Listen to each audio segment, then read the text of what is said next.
Bonjour à tous, bienvenue à tous. L'invité de TV5 aujourd'hui, Jean Rochefort. Bonjour. Bonjour. Je suis ravi de vous accueillir. C'est un plaisir de vous avoir sur le plateau de TV5. Alors, en quelques mots, Jean Rochefort, c'est déjà, vais-je le dire, 50 ans de carrière. Il faut le dire. Un demi-siècle de films, de théâtre, de réalisation, de mise en scène, des fictions de télé aussi. Vous avez fait quoi? 85 films? C'est le chiffre officiel? J'imagine, oui. Oui, au moins vous les comptez plus. Oui, je les compte plus. Alors, avec la télévision, on arrive peut-être à des chiffres. Toujours l'amour des chevaux. Toujours l'amour de la passion. Et l'amour de la musique. On va le voir dans le spectacle qui nous intéresse, puisque vous êtes en ce moment à la Comédie des Champs-Élysées à Paris, jusqu'au 29 mai, avec ce spectacle Heureux avec un point d'interrogation. Donc c'est bien sûr un hommage au grand Fernand Reynaud, un humoriste à la fois populaire et mal aimé, on va en parler.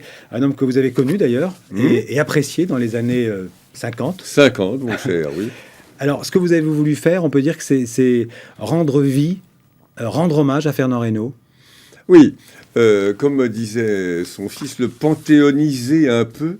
Ouais. C'est-à-dire qu'il y avait une part cachée chez Reynaud qui voulait systématiquement être avant tout drôle et cocasse, et servir son sens du mime qui était prodigieux. Oui, parce qu'il était mime d'ailleurs. Il était mime. Oui. Et alors, il n'a pas été que comique. Oui, il avait un sens du mime extraordinaire. Et moi, je m'étais aperçu que l'homme et son écriture cachaient des parts d'ombre. Et ça vous intéresse? Et ça m'intéresse beaucoup. Ouais. Et qu'il parlait magnifiquement des gens aux gens, et qu'on pouvait penser, toute modestie gardée, à Molière aussi, et à bien d'autres. Je le disais, vous l'avez connu, vous avez fait la fête avec lui. J'ai fait la fête avec lui, et nous passions des nuits à refaire le monde, et lui passait des nuits à écouter, surtout les autres, ce qui était un grand talent pour le buvard qu'il était, parce qu'il absorbait tout, et après, il le rendait dans ses spectacles. Alors, on ne va pas se priver. Tout de suite, on va voir un extrait de votre spectacle. Et on a l'embarras du choix. Donc, on va faire un pot-pourri de quelques-uns des meilleurs sketchs, des meilleurs textes de Fernand Reynaud, revisités par Jean Rochefort.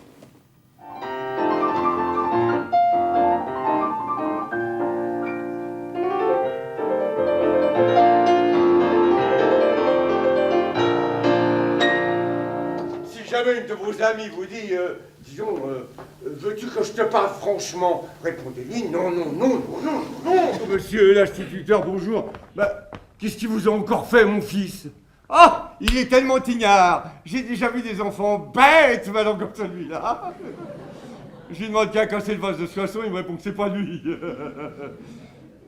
Écoutez, moi, je suis son père, je veux pas être son avocat. Mais s'il a une qualité, ce garçon, c'est qu'il n'est pas menteur. S'il vous dit que c'est pas lui, c'est que c'est pas lui. Ah, c'est excellent. C'est très drôle. Qui c'est? C'est le plombier. Qui c'est? C'est le plombier. Qui c'est? Dis donc, mon pote, la vieille, elle est plus cotée à l'Argus. Relevez l'épaule gauche. L'épaule gauche encore, un poil sans toucher à la droite.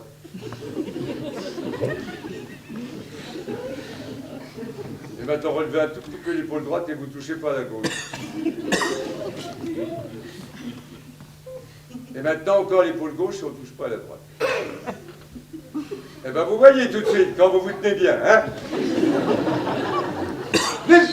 Clinton, je suis plombier. Je suis plombier chrétien. Qui c'est? Da grüßt der Flaggenstein des Hast du Befreisungs Fügstadt, das Plombier. Allô, tonton.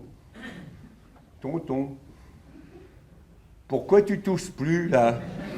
Tonton.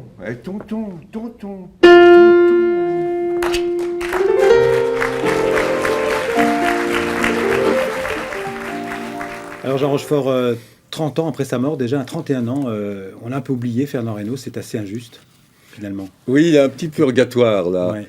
Et alors, on se rend compte, là, de quelque chose d'intéressant, c'est que pourquoi est-ce qu'il est démodé en ce moment? C'est parce qu'il parle des faibles, des fragiles, des gens écrasés par la société, des victimes.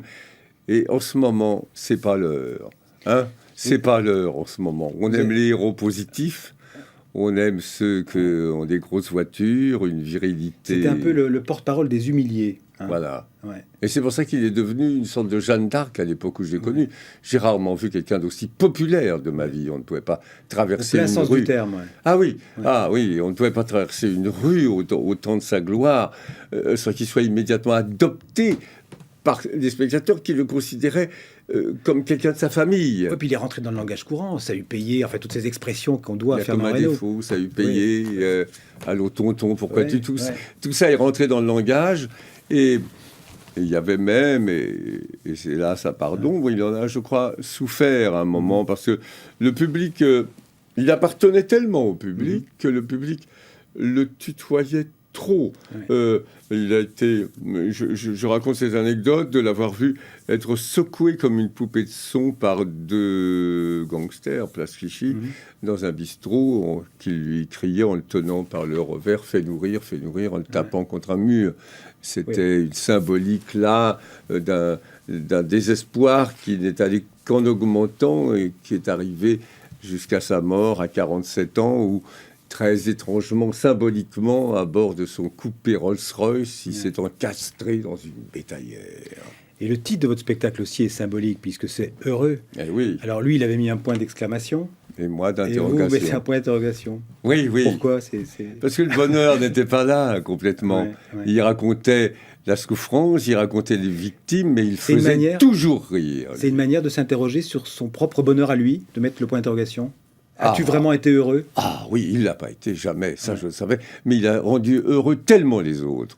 Donc le point d'interrogation s'imposait. Alors, ce que vous faites en scène, on a vu un extrait là, c'est surtout pas une imitation. C'est Jean Rochefort qui interprète à sa manière les textes de Fernand Reynaud. Oui, j'aurais été bien incapable de l'imiter, ça Ouais. n'avait aucun intérêt.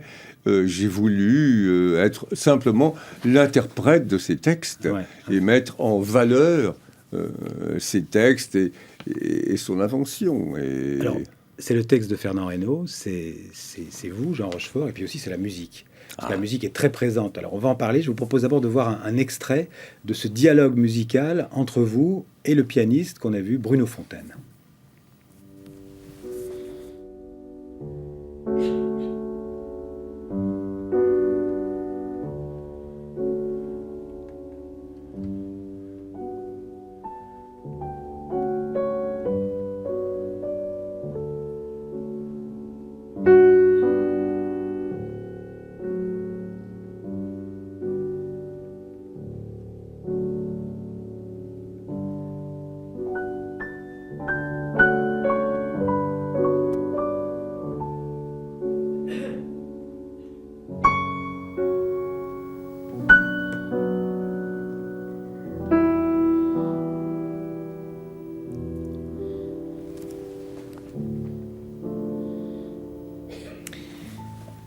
Alors, Jean Rochefort, on peut dire que la musique d'Éric Satie, qu'on entend, hein, jouée par Bruno, et Bruno Fontaine, d'ailleurs le pianiste, ce sont deux des autres acteurs, je dirais, de votre spectacle.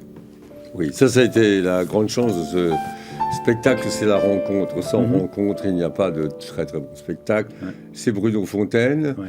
c'est Éric Satie. Bruno C'est- Fontaine, qui est un pianiste classique au départ. C'est un pianiste classique qui vient d'enregistrer des sonates de Mozart. C'est un compositeur, c'est un homme qui est chef d'orchestre également. Il est multifonction dans la musique et c'est un garçon qui a un vent arrière phénoménal en ce moment puisqu'il a l'âge de la progression et de la réussite et il va aller très très loin dans sa carrière. Et la musique, ça fait partie de votre vie. C'est vraiment un élément. Sans musique, Oui. Voilà. Vous Oui, la concevez pas musique, surtout depuis une quinzaine d'années, Ouais. m'est devenue très, très nécessaire. Et quand j'ai voulu ce spectacle, j'ai voulu donc mêler Éric Satie et Fernand Reynaud. Ce sont deux victimes, ce sont deux auteurs, deux créateurs qui se réfugiaient derrière des galipettes. on peut dire qu'Éric Satie, c'est un peu le double musical de Fernand Reynaud. Le double, c'est peut-être excessif, dire, ouais. mais ils sont de la même race, ils sont de la même famille. Des héros non positifs. Et alors, pour ceux qui ont vu ou qui iront voir le spectacle, il y a une vraie complicité entre vous et Bruno Fontaine. Voilà. On a l'impression parfois que vous enviez presque sa place. Que Ah oui. Vous jouez au piano? Très mal, hélas. mais c'est vrai, c'est une osmose très très grande Ouais. entre nous et ça fait partie, je crois, de la réussite de ce spectacle qui rallie des enthousiasmes, toutes générations et tous milieux confondus. Vous allez refaire du théâtre, plus de théâtre qu'avant ou vous avez des Non, projets non, ça simultanément peut-être pas. Non, je vais partir après quand ce spectacle Ouais. sera terminé fin mai. Je partirai en tournée avec ce spectacle parce que je pense qu'il faut que le maximum de gens voient cette chose-là. Mhm. Et entre-temps entre-temps du cinéma. Ouais. Et pendant la tournée de l'écriture, toujours pour le cinéma que j'aime aussi. Vous allez encore nous surprendre parce que je pense qu'une des définitions du comédien, selon Jean Rochefort, c'est être un peu où on ne l'attend pas. Oui, c'est ça. Et n'être jamais lui-même et toujours un autre. Ouais. Oui. Alors, vous auriez pu être un comique comme Fernand Reynaud, ça vous aurait plu cette carrière-là ou... Non, Parce que là, ça fait quand même 5 mois que vous vivez avec lui. Oui, c'est ça. J'aime l'humour, j'aime la drôlerie, mais j'aime beaucoup le désespoir. Je trouve que c'est un matériau magnifique pour la fiction, et c'est le propre aussi de l'homme. On aurait tort de se priver de ça. Merci Jean Rochefort. Je rappelle donc le titre de votre spectacle, Heureux, avec un point d'interrogation. Heureux, à la Comédie des Champs-Élysées à Paris. Et puis bon anniversaire, avec quelques jours d'avance. Ah, merci, je suis très ému. Merci Jean Rochefort, merci Merci. d'avoir été l'invité de TV5. Les programmes continuent sur TV5. Merci de nous avoir suivis. Heureux.